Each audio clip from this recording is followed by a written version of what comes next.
Bag നിറയെ പുസ്തകങ്ങളും കുറച്ച് വസ്ത്രങ്ങളും കുറേയധികം സ്വപ്നങ്ങളും പാക്ക് ചെയ്ത് മുംബൈ നഗരത്തിൽ വന്നിറങ്ങിയ ഒരു ചെറുപ്പക്കാരൻ.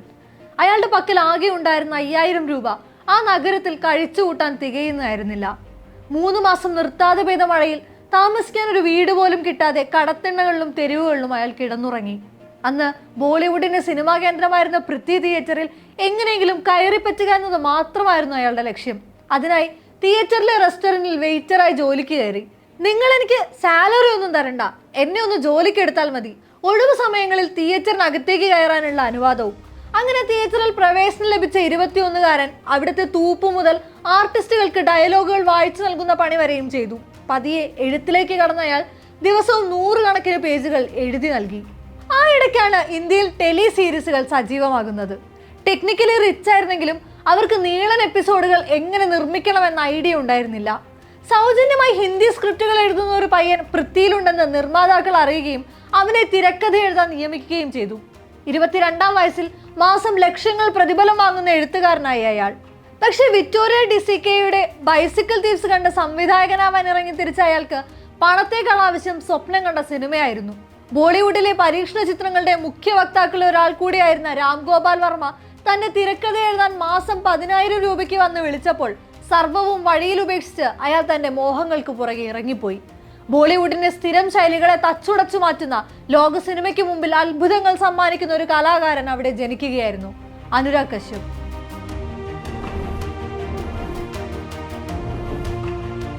യാതൊരു പിന്തുടർച്ചയോ പിൻബലമോ സാമ്പത്തിക സുരക്ഷിതത്വമോ ഇല്ലാത്ത ഇൻഡസ്ട്രിയിലേക്ക് കഷ്ടപ്പെട്ടെത്തിയ അനുരാഗ് കശ്യപിന് കോടികൾ ചിലവഴിച്ച് നഷ്ടങ്ങൾ ഏറ്റുവാങ്ങുന്ന ഇന്നത്തെ ഹിന്ദി സിനിമാ വ്യവസായത്തോട് തികഞ്ഞ അതൃപ്തിയാണുള്ളത്. നിരാശയോടെ അയാൾ അത് പങ്കുവെക്കുന്നുമുണ്ട്. ഇവിടെ നല്ല സിനിമകൾ സൃഷ്ടിക്കുക എന്നതിനല്ല പ്രാധാന്യം, താരമൂല്യത്തിനാണ്. ഒരു താരമായി ബഹുമാനിക്കപ്പെടുന്നതിനാണ് സിനിമകൾ നിർമ്മിക്കപ്പെടുന്നതെന്ന് തുറന്നടിച്ച അനുരാഗ് കശ്യപ് അതേസമയം സൗത്ത് ഇന്ത്യൻ സിനിമകൾ സൃഷ്ടിക്കുന്ന അത്ഭുതങ്ങളിലും അതിൽ തന്നെ മലയാള സിനിമ നൽകുന്ന പകരം വെക്കാനില്ലാത്ത സംഭാവനകളിലും അത്ഭുതം കൂറുന്നുണ്ട്. കഴിഞ്ഞ വർഷത്തെ ഏറ്റവും മികച്ച സിനിമാറ്റിക് എക്സ്പീരിയൻസ് തന്നത് മഞ്ഞുമൽ ബോയ്സ് ആണ്. അതിലെ കുട്ടി ഓടി വന്ന് പുഴയിലേക്ക് എടുത്തു ചാടുന്ന രംഗത്തെ അയാൾ സ്പെസിഫിക് ആയി എടുത്തു പറയുന്നു. ഒരു സിനിമാറ്റിക് എക്സ്പീരിയൻസ് പറഞ്ഞു പോവുക മാത്രമല്ല, അതിനുള്ള കാരണം കൂടെ വ്യക്തമാക്കുന്നു. മലയാള സിനിമയിലെ യുവ സംവിധായകർ ശ്രദ്ധ കൊടുക്കുന്നത് അവരുടെ ക്രാഫ്റ്റിലാണ്. അതിന്റെ കച്ചവടത്തെക്കുറിച്ചോ പുറത്തിറങ്ങുന്ന മറ്റ് പാൻ ഇന്ത്യൻ സിനിമകളെ കുറിച്ചോ അവർ കൺസേൺഡ് അല്ല. മികച്ച കണ്ടന്റ് സൃഷ്ടിക്കാൻ അവർക്കിടയിൽ പരസ്പരം വളരെ ഹെൽത്തി ആയ ഒരു മത്സരം തന്നെയുണ്ട്.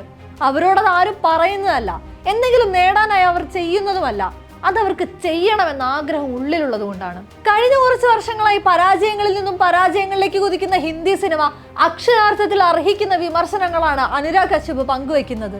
സൂപ്പർ താരങ്ങളുടെ ചിത്രങ്ങൾക്ക് പോലും ബോളിവുഡിൽ സ്ഥാനം നഷ്ടപ്പെട്ടുകൊണ്ടിരിക്കെ ആ സ്പേസിലേക്ക് സൗത്ത് ഇന്ത്യൻ സിനിമകൾ കടന്നു വരുന്നുണ്ട്. മലയാളത്തിൽ നിന്ന് തന്നെ നിരവധി സിനിമകൾ ഹിന്ദി ബെൽറ്റുകളിൽ ആളെ കയറ്റി. കഴിഞ്ഞ വർഷങ്ങളിലായി ഹിന്ദി സിനിമകളിൽ ഏറ്റവും അധികം നേട്ടം കൊയ്ത ചിത്രങ്ങളിൽ ഒന്ന് ആറ്റ്ലി സംവിധാനം ചെയ്ത ഷാറുഖ് ഖാൻ ചിത്രം ജവാനും സന്ദീപ് റെഡ്ഡി വാങ്കയുടെ സംവിധാനത്തിൽ പുറത്തിറങ്ങിയ ആനിമലുമാണ്. സൗത്ത് ഇന്ത്യൻ സംവിധായകർക്ക് എങ്ങനെ ബ്ലോക്ക് ബസ്റ്റേഴ്സ് നിർമ്മിക്കണമെന്നറിയാം. അവർ കുറെ കൂടെ റൂട്ടഡ് ആണ് എന്ന അനുരാഗ് കശ്യപിന്റെ വാക്കുകൾ ശരിവെക്കുന്നതാണ് 2 സിനിമകളും സൃഷ്ടിച്ച വാണിജ്യ വിജയം. കഴിഞ്ഞ വർഷം പുറത്തിറങ്ങിയ കൽക്കി എന്ന സിനിമ തന്നെ അതിന് മറ്റൊരു ഉദാഹരണമാണ്. അമിതാഭ് ബച്ചൻ, ദീപിക പദുകോൺ, ദിശ പട്ടാണി തുടങ്ങിയ മുൻനിര ബോളിവുഡ് താരങ്ങളാണ് തെലുങ്ക് ചിത്രത്തിലെ മുഖ്യ വേഷങ്ങളിലെത്തിയത്. മലയാള സിനിമകളെ കുറിച്ച് അനുരാഗ് കശ്യപ് നടത്തുന്ന നിരീക്ഷണങ്ങൾ മുൻപും ശ്രദ്ധ നേടിയിട്ടുണ്ട്. സൗബിൻ, ബേസിൽ എന്നിവർ മുഖ്യ വേഷത്തിലെത്തി അൻവർ റഷീദ് നിർമ്മിക്കുന്ന നവാഗതനായ ശ്രീരാജ് ശ്രീനിവാസൻ ചിത്രം പ്രാവിൻകൂട് ഷാപ്പിന്റെ അനൗൺസ്മെന്റ് പോസ്റ്റർ പങ്കുവെച്ചുകൊണ്ട് അയാൾ മലയാള സിനിമയോട് ആശ്ചര്യത്തോടെ ചോദിച്ചത് നിങ്ങൾ എന്താണ് തിന്നുന്നത് എന്നാണ്. അതിനും ദിവസങ്ങൾക്ക് മുമ്പാണ് സൈജു ശ്രീധരൻ സംവിധാനം ചെയ്ത ഫൂട്ടേജ് എന്ന ഫൗണ്ട് ഫൂട്ടേജ് ചിത്രം അനുരാഗ് കശ്യപ് പ്രസന്റ് ചെയ്തത്. അതേ വർഷാവസാനം ആദ്യമായ ഒരു മലയാള സിനിമയുടെ ഭാഗവുമായി. റൈഫിൾ ക്ലബിലെ ദയാനന്ദായി എത്തിയപ്പോൾ മലയാളികൾക്ക് അയാൾ ഒരു സുപരിചിതനായ വില്ലനായി. അത് അയാളുടെ ബ്ലഡ് ഷെഡിങ് സിനിമകൾ മലയാളികൾക്കിടയിൽ ഉണ്ടാക്കിയെടുത്ത വലിയ സ്വാധീനം കൊണ്ടുകൂടെയാണ്. എന്റെ സിനിമകൾ ഒന്നുപോലും കേരളത്തിലെ തിയേറ്ററുകളിൽ റിലീസ് ചെയ്തിട്ടില്ല. പക്ഷേ കെനഡിയുടെ പ്രീമിയറിന് IFFK വേദിയിലെത്തി എനിക്ക് ഗംഭീര സ്വീകരണമാണ് മലയാളികൾ തന്നത്.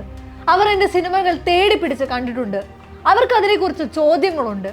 എൻ്റെ സ്വന്തം നാട് UP ആണ്. അവിടെ പോലും എനിക്ക് ആ സ്വീകരണം ലഭിച്ചിട്ടില്ല. ഒരുപക്ഷെ അവരാരും അതൊന്നും കണ്ടിട്ട് പോലും ഉണ്ടാകില്ല എന്നാണ് അനുരാഗ് കശ്യപ് പറയുന്നത്. ശരിയാണ്, കേരളത്തിൽ അയാൾക്ക് കൃത്യമായൊരു ഫാൻ ബേസ് ഉണ്ട്. ബ്ലാക്ക് ഫ്രൈഡേയിൽ തുടങ്ങിയ കെനഡി വരെയുള്ള ചിത്രങ്ങളിൽ അയാൾ തന്ത്രപൂർവ്വം നിറയ്ക്കുന്ന ത്രില്ലിംഗ് ഫാക്ടറുകളും ഗ്രൗണ്ടഡ് ആയിരിക്കുന്ന അയാളുടെ കഥാപാത്രങ്ങളും മലയാളി പ്രേക്ഷകരെ ചെറുതായൊന്നുമല്ല സ്വാധീനിച്ചത്. ഗ്യാങ്സ് ഓഫ് വസിപ്പൂർ പുറത്തിറങ്ങിയ കാലത്ത് ഡാർക്ക് കോമഡി ത്രില്ലറുകൾക്ക് ഇന്നുള്ളതുപോലെ ഒരു വിപണിയില്ല.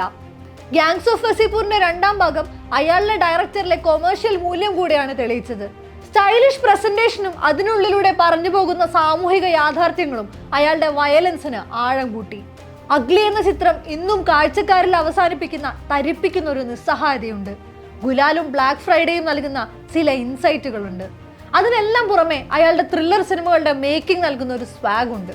2022 ഡിസംബറിൽ തിരുവനന്തപുരത്ത് വെച്ച് നടന്ന കേരള അന്താരാഷ്ട്ര ചലച്ചിത്രമേളയിലെത്തിയ അനുരാഗ് കശ്യപിനെ വരവേറ്റത് നിറഞ്ഞു കവിഞ്ഞ വേദിയായിരുന്നു. മലയാള സിനിമ കാലത്തെ അടയാളപ്പെടുത്തുന്നുവെന്നും മെയിൻ സ്ട്രീമിൽ അടക്കം ഇന്ത്യയിൽ നിർമ്മിക്കപ്പെടുന്ന മികച്ച സിനിമകൾ കേരളത്തിൽ നിന്നുണ്ടാകുന്നതാണെന്നും അന്ന് കശ്യപ് അഭിപ്രായപ്പെട്ടു. തുടർന്നും മലയാള സിനിമയെ സസൂക്ഷ്മം വീക്ഷിച്ച അനുരാഗ് കശ്യപ് ഓരോ റിലീസുകളിലും മലയാള സിനിമയ്ക്ക് ഒപ്പം നിന്നു. മലയാള സിനിമയ്ക്ക് അടുത്ത കാലത്തായി ഉണ്ടായെന്ന് അടയാളപ്പെടുത്തുന്ന മാറ്റങ്ങൾക്ക് അതിൽ വലിയ പങ്കുണ്ട്. അനുരാഗ് കശ്യപിന്റെ നിർമ്മാണത്തിലും സംവിധാനത്തിലും ഹിന്ദിയിൽ ഒരു കാലത്ത് സൃഷ്ടിക്കപ്പെട്ടുള്ള ചിത്രങ്ങളുടെ ഫോർമുലയുമായി അതിന് ബന്ധമുണ്ട്. അതിൽ ആദ്യത്തേത് ചിത്രത്തിന്റെ ബജറ്റ് തന്നെയാണ്. ചെറിയ ബജറ്റിനുള്ളിൽ നിന്നും മലയാള സിനിമ ഒരുക്കുന്നത് ഇന്റർനാഷണൽ ക്വാളിറ്റിയുള്ള സിനിമകളാണ്. കഴിഞ്ഞ വർഷം തന്നെ പുറത്തിറങ്ങി പാൻ ഇന്ത്യൻ ശ്രദ്ധ നേടിയ ചിത്രങ്ങൾ പരിശോധിച്ചാൽ അതിന്റെ മുഴുവൻ പ്രൊഡക്ഷൻ കോസ്റ്റ് ഒരു ഹിന്ദി കോസ്റ്റ്യൂം ഡ്രാമയുടെ ചുരുക്കം സീനുകളുടെ ബജറ്റിൽ ഒതുങ്ങുന്നതായിരിക്കും. പരിമിതമായ റിസോഴ്സുകളിൽ സൃഷ്ടിക്കപ്പെടുന്ന മലയാള സിനിമയോടുള്ള ബഹുമാനവും അയാളുടെ വാക്കുകളിൽ കാണാം. രണ്ടാമത്തേത് ത്രില്ലർ പ്ലോട്ടുകളാണ്. മൂന്നാമതൊന്ന് സ്റ്റാർഡമാണ്. എന്നെങ്കിലും ഭ്രമയുഗത്തിലും കാതലിലുമൊക്കെ മമ്മൂട്ടി ചെയ്തതുപോലൊരു വേഷം ബോളിവുഡ് താരത്തെ കൊണ്ട് ചെയ്യാൻ സാധിക്കുമോ എന്നാണ് അയാളുടെ ചോദ്യം. റൈഫിൾ ക്ലബിന്റെ ഷൂട്ടിംഗ് സമയത്തെ അനുഭവം ഉദാഹരണമായി നൽകുന്നു. അവിടെ വെയിറ്റേജ് ഒരു പ്രശ്നമല്ല. ഞാൻ വലിയ വേഷം ചെയ്തയാളാണ്, നായകനാണ് എന്നൊന്നുമില്ല. എല്ലാവരും ഒന്നിച്ചിരിക്കും, തമാശ പറയും, ഭക്ഷണം പങ്കുവെച്ച് കഴിക്കും. അതിലൊരു കോംറേഡറി വർക്ക് ചെയ്യുന്നുണ്ട്. അതിവിടെയില്ല. അനുരാഗിന്റെ ചിത്രങ്ങളിലും അത്തരം താരങ്ങളെ കാണില്ല. അയാൾക്ക് അഭിനേതാക്കളെ മതിയെന്നാണ് പറയുന്നത്. താരരാജാക്കന്മാരോ വിപണി മൂല്യം നിർണ്ണയിക്കുന്ന സ്ഥിരം പാറ്റേണുകളോ ഇല്ലാതെ തന്നെ സക്സസ്ഫുൾ ആയ ഒരു സിനിമ നിർമ്മിക്കാൻ സാധിക്കുമെന്നുകൂടെ തെളിയിക്കുകയായിരുന്നു കരിയർ കൊണ്ട് അനുരാഗ് കശ്യപ്. ഒരു ഗാനരംഗം ഷൂട്ട് ചെയ്യാൻ മാത്രം 3 കോടി രൂപ ചിലവഴിച്ച ബോളിവുഡിൽ നിന്നും 1 കോടി മാത്രം ആകെ ചിലവിട്ട് അനുരാഗ് കശ്യപ് എന്ന സംവിധായകൻ ഒരുക്കിയത് ഇൻഡിപെൻഡന്റ് സിനിമകൾക്കും കലാമൂല്യമുള്ള നോൺ മെയിൻ സ്ട്രീം സിനിമകൾക്കും കൂടെയുള്ള അവസരങ്ങളാണ്. മോറൽ പ്രോട്ടോക്കോളുകൾക്ക് പുറത്തു നിന്നുകൊണ്ട് മനുഷ്യരെ പോർട്രേ ചെയ്യാനുള്ള കറേജ് കൂടിയാണ്. ആ മനുഷ്യൻ ഇന്ന് ആ വഴിയിൽ വിമർശനങ്ങൾ ഉന്നയിക്കുമ്പോൾ, പ്രതീക്ഷയേറ്റ് മടങ്ങുമ്പോൾ ബോളിവുഡിന് സ്വയം തിരുത്താൻ സമയമായെന്നു കൂടിയാണ് അർത്ഥം.